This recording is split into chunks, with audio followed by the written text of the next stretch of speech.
ஓம் சாந்தி. லைஃப்பில் எல்லாமே ஒரு லிமிட் தான். யார் அந்த லிமிட்டை க்ராஸ் பண்ணுறாங்களோ அவங்களுக்கு துக்கம் அப்படிங்கிறது படையெடுத்து வருது. ஸோ மனிதர்களே, கொஞ்சம் விழித்து எழுந்துருங்க. லைஃப்பில் மாயையோட உலகத்தில் நம்ம வாழ்ந்துட்டுருக்கோம்.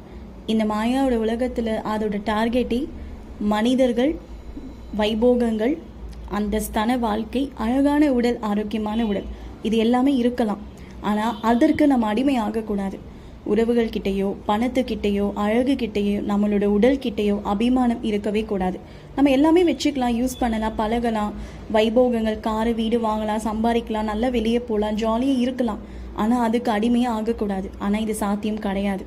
ஏன்னா இது மாயோட உலகம். சரிங்களா?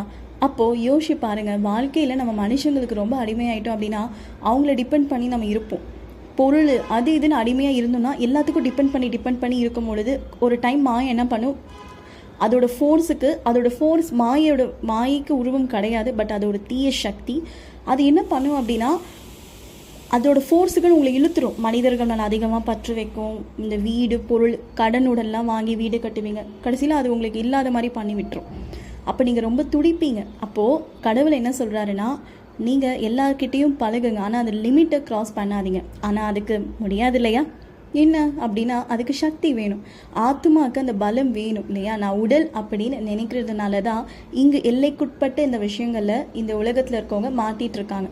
உங்களுக்கு அந்த எனர்ஜி வேணும். அந்த எனர்ஜி இருந்துச்சு அப்படின்னா நீங்கள் ஈஸியாக என்ன பண்ணிடுவீங்க அப்படின்னா இந்த எல்லா விஷயங்கள்லேருந்து விலகி எல்லாமே ஒரு லிமிட்டாக பழகி எதன் மீதும் பற்று வைக்காமல் இறைவன் மீது உங்கள் பற்று வைப்பீங்க. உங்கள் லைஃப்பில் எல்லாமே அதிகமாக இருக்கும். இந்த இறைவனோட அந்த ஞானம் கேட்குறச்ச, இறைவனோட யோகத்தில் இருக்கிறச்ச உங்களுக்கு வாழ்க்கையில் எல்லாமே அதிகமாக இருக்கும். ஆனால் நீங்கள் அது பின்னாடி நீங்கள் போக மாட்டீங்க, அது உங்கள் பின்னாடி தான் வரும். ஆனால் நம்ம என்ன பண்ணுறோன்னா இறைவனை விட்டுட்டு ஆத்மாங்கிற அந்த சோர்ஸ் ஆஃப் எனர்ஜியை விட்டுண்டு நம்ம மனுஷங்க இந்த பொருள் பின்னாடி போகிறோம். நம்மக்கிட்ட இருக்கிறது எல்லாமே குறையுது. அது எவ்வளோதான் உங்கள் பின்னாடி வந்தாலும், மனிதர்கள், உறவுகள், பணம், பட் நீங்கள் அதை உங்கள் பின்னாடி வர வைக்கிறதுக்கு ஒரே டெக்னிக், உங்களை தேடி வர வைக்கிறதுக்கு ஒரே டெக்னிக், வாழ்க்கையில் நீங்கள் அந்த எனர்ஜியில் இருக்கணும், அந்த லைட்டாக இருக்கணும், நீங்கள் இறைவனோட கனெக்ஷனில் இருக்கணும். ஸோ இந்த ராஜயோகா மெடிடேஷன் உங்களுக்கு ரொம்ப ஹெல்ப்ஃபுல்லாக இருக்கும். சரிங்களா? லைஃப்பில் நீங்கள் அந்த எனர்ஜி, அந்த ஒரு வெளிச்சம் உங்கள் லைஃப்பில் இருக்கும் பொழுது லைஃப்பில் இந்த மாதிரி மாயைக்கிட்டேருந்து நீங்கள் கொஞ்சம் பாதுகாப்பாக இருப்பீங்க. வாழ்க்கையில் வாழும் கலையை இறைவன் உங்களுக்கு கற்றுக் கொடுப்பாரு. ஸோ அந்த லிமிட்டை ஒரு ஃப்ரெண்ட்ஷிப்பாக இருக்கட்டும், ஒரு ஹஸ்பண்டாக இருக்கட்டும், ஒரு மனைவியாக இருக்கட்டும், ஒரு குழந்தையாக இருக்கட்டும், அந்த லிமிட்டை நீங்கள் மெயின்டைன் பண்ணுவீங்க. உறவுகள் கிட்ட அந்த லிமிட்டை மெயின்டைன் பண்ணாலே வாழ்க்கையில் சந்தோஷம், சுபிக்ஷம் உங்கள் பின்னாடியே வரும். நீங்கள் அந்த லிமிட்டை க்ராஸ் பண்ணி நீங்கள் போகிறதுனால தான் வாழ்க்கையில் எல்லா பிரச்சனையும் உங்களுக்கு வருது. லைஃப்பில் எப்பயுமே அந்த லிமிட்டோடு இருங்க. அந்த லிமிட், ஒரு உறவுனா அந்த லிமிட் இருக்கணும். எல்லா அன்லிமிட்டடையும் நீங்கள் கடவுள்கிட்ட வைங்க. அப்போ உங்களுக்கு ஒரு உறவு இப்போ வாழ்க்கையில் இருக்குதுன்னா 10 உறவாக மாறும். நீங்கள் இந்த ஒரு உறவு கிட்ட லிமிட் வைக்கும் போது அந்த ஒரு உறவு உங்களை விட்டு சீக்கிரமாக போயிடும்.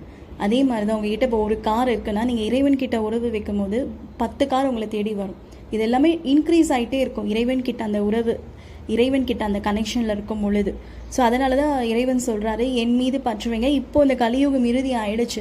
இந்த டைமில் உங்களுக்கு நல்லது எது கெட்டது எதுன்னு தெரிஞ்சாலும் நல்லது ஃபாலோ பண்ணக்கூடிய அந்த எனர்ஜி உங்கள்கிட்ட இல்லை. அந்த எனர்ஜி இல்லாதனால உங்களுக்கு ரொம்ப லோ எஸ்டீமாக, செல்ஃப் டிசிப்ளின் இல்லாமல் ரொம்ப லோவாகிடுறீங்க. அதனால தான் வாழ்க்கையில் துக்கம் வருது. ஸோ உங்களோட காலை நீங்கள் நிற்க கற்றுக்கோங்க. யாரையும் டிபெண்ட் பண்ணி இருக்காதீங்க. பகவான் ஒருத்தரே உங்கள் வாழ்க்கையில் துணைவனாக வச்சுக்கோங்க. அப்புறம் எல்லாமே உங்களுக்கு இருக்கும். ஆனால் எதன் மீது பற்றில்லாத வாழ்க்கையை வாழும் பொழுது இந்த வாழும் கலை நீங்கள் கற்றுக்கிறதுக்கு இந்த ராஜயோகா மெடிடேஷன் உங்களுக்கு ரொம்ப யூஸ்ஃபுல்லாக இருக்கும். சரிங்களாப்பா? சரி, உங்கள் வீட்டு பக்கத்தில் உள்ள பிரம்மகுமாரி சென்டரில் போனீங்கன்னா ராஜயோகா 7 நாள் வகுப்புன்னு சொல்லி கொடுப்பாங்க. மேலும் விவரங்களுக்கு இதை வாட்ஸ்அப் பண்ணுங்கள். உங்கள் எந்த எங்கே நீங்கள் இருக்கீங்கன்னு சொன்னீங்கன்னா நாங்கள் உங்கள் வீட்டு பக்கத்தில் இருக்கிற அட்ரஸ் சொல்லுவோம். நீங்கள் அங்கே போயிட்டு அங்கே அந்த 7 நாள் வகுப்பு நம்ம சீனியர் சகோதரிகள் உங்களுக்கு சொல்லிக் கொடுப்பாங்க. ஸோ அந்த வைப்ரேஷன் ரொம்ப நல்லாயிருக்கும்.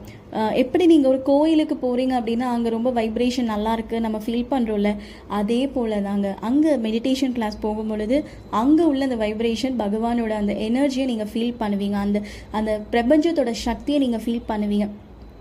இதுக்காகவே தன்னோட வாழ்க்கையை தியாகம் பண்ண சரண்டர் சிஸ்டர், அவங்களோட அந்த எனர்ஜியை நீங்கள் ஃபீல் பண்ணுவீங்க. இறைவனுக்காக தன்னோட வாழ்க்கையை தியாகம் பண்ண அந்த மகான் ஆத்மாக்களோட அந்த பார்வை உங்கள் மேலே பட்டும் பொழுது உங்களுக்கு அந்த ஆரா வந்து பளிச்சுன்னு ஆகும், கொஞ்சம் கொஞ்சமாக ஆகிட்டு வரும்.